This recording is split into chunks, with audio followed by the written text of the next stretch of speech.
कभी सोचा है कि कोई लेखक एक साथ एक ही बार में 15 किताबें क्यों छापेगा?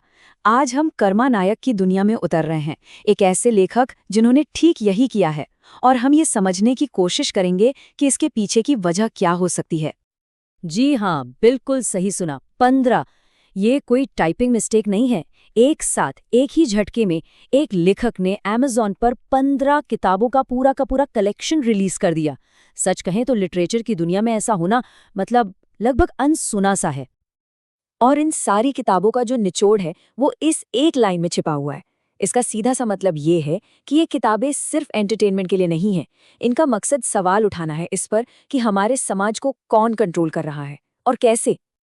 तो सवाल ये उठता है कि इतनी बड़ी दुनिया को आखिर समझा कैसे जाए। ठीक है, तो हमने इसे 4 हिस्सों में बांटा है। सबसे पहले ये देखेंगे कि लेखक हैं कौन, फिर उनके जो मेन आइडियाज हैं, उनका जो दर्शन है, उसे समझेंगे। इसके बाद अगर किसी को पढ़ना हो तो कहाँ से शुरुआत की जाए, इस पर बात करेंगे। और आखिर में कुछ ऐसे मुश्किल सवालों को देखेंगे जो ये किताबें खुद उठाती हैं। तो चलिए सबसे पहले सवाल से ही शुरू करते हैं। आखिर ये कर्मा नायक हैं कौन और वो करना क्या चाहते हैं? तो जो जानकारी मिलती है उसके मुताबिक कर्मा नायक का काम सिर्फ कहानियां लिखना नहीं है, बल्कि उससे कहीं ज्यादा है। इसे एक नाम दिया गया है, बौद्धिक प्रतिरोध। मतलब विचारों से लड़ना, हथियारों से नहीं।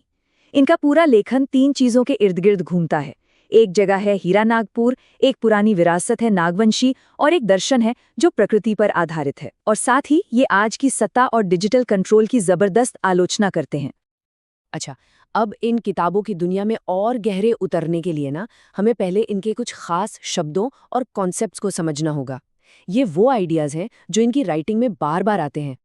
तो नायक की कहानियों में जो मुख्य विलेन है वो है द प्रेडिटर सिंडिकेट। अब ये कोई एक आदमी या एक कंपनी नहीं है, नहीं, ये एक पूरा सिस्टम है जिसमें सत्ता, पैसा, बड़े बड़े कॉर्पोरेट्स और डिजिटल कंट्रोल, ये सब मिलकर एक ऐसा जाल बनाते हैं जो दूसरों के शोषण पर फलता फूलता है।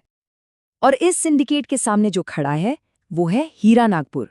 ध्यान दें, ये सिर्फ एक ज्योग्राफिकल लोकेशन नहीं है, बल्कि ये एक आइडिया है। ये प्रकृति और इतिहास से जुड़ी हुई एक आज़ाद सोच का सिंबल है, एक ऐसी सोच जो सेंट्रलाइज पावर को चैलेंज करती है।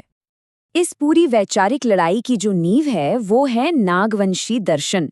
इसे रक्षक मानवी दर्शन या प्रोटेक्टर ह्यूमैनिटीज फिलॉसफी कहा गया है। इसका कोर आइडिया बहुत सिंपल है कि जो हमारा सदियों पुराना ज्ञान है, जो प्रकृति पर आधारित है, बस वही इस प्लैनेट को बचा सकता है। और ये जो पूरा संघर्ष है ना, वो इस स्लाइड में साफ दिखता है।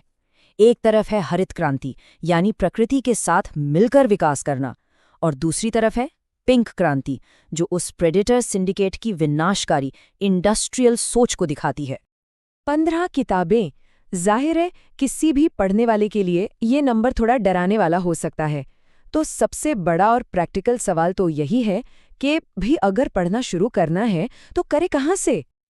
खैर, अच्छी बात यह है कि लेखक ने खुद इसका एक गाइड दिया है। जैसा कि हम देख सकते हैं, ये सब इंटरेस्ट पर डिपेंड करता है। अगर कोई बस शुरू करना चाहता है तो उनके लिए है हीरा नागपुर। अगर किसी को फिलॉसफी में दिलचस्पी है तो वो भगवान, प्रकृति ही परमेश्वर है से शुरू कर सकते हैं। पावर और सिस्टम को समझना है तो सभ्यता का काला सच है। मतलब सोशल चेंज से लेकर इंडिजिनस हिस्ट्री तक हर तरह के इंटरेस्ट के लिए एक स्टार्टिंग पॉइंट बताया गया है। तो बॉटम लाइन ये है, अगर फिर भी कोई कंफ्यूजन हो तो बस एक किताब से शुरू करें, हीरा नागपुर। कहा यह गया है कि ये एक किताब बाकी सभी किताबों के दरवाजे खुद ब खुद खोल देगी। चलिए अब इस विश्लेषण के आखिरी और शायद सबसे जरूरी हिस्से पर आते हैं। देखिए, जो सोर्स मटेरियल है वो खुद ही लेखक के काम पर उठने वाले कुछ सवालों का जवाब देता है। तो जरा उन पर नजर डालते हैं। सबसे पहला और सबसे ऑब्वियस सवाल जो किसी के भी मन में आ सकता है, क्या ये राइटिंग किसी तरह का प्रोपेगेंडा है या किसी की भक्ति को बढ़ावा देती है? सोर्स का जवाब इस पर बिल्कुल साफ है, नहीं। क्यों? क्योंकि ये लेखन किसी नेता, पार्टी या संस्था की तारीफ नहीं करता, बल्कि विश्वगुरु जैसे जो पॉपुलर कॉन्सेप्ट्स हैं उनकी भी क्रिटिकल जांच करता है। पावर को यहाँ एक सिंडिकेट कहा गया है जिस पर सवाल उठाना है, जिसकी पूजा नहीं करनी। तो मकसद सवाल खड़े करना है, भक्ति नहीं। ठीक है, एक और बड़ा सवाल, क्या ये लेखन धर्म के खिलाफ है, एंटी रिलीजन है?